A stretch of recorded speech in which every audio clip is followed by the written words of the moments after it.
You ask Tiger to solve. This deals with linear equations with one unknown. The final result is x equals -5/32.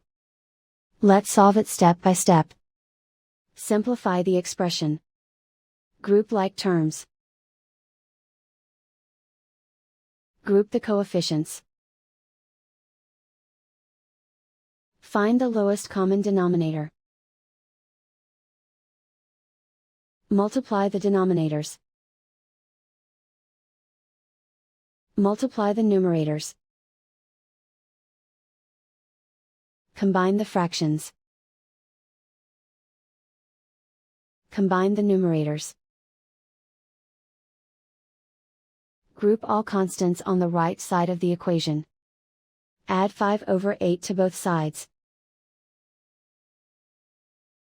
Combine the fractions.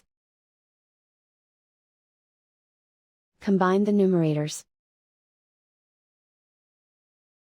Reduce the zero numerator. Simplify the arithmetic.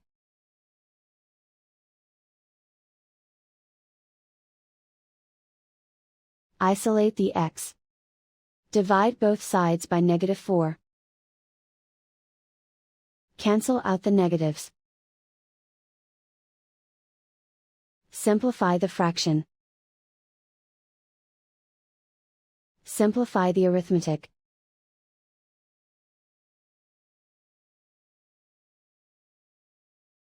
And so the final result is x equals -5/32.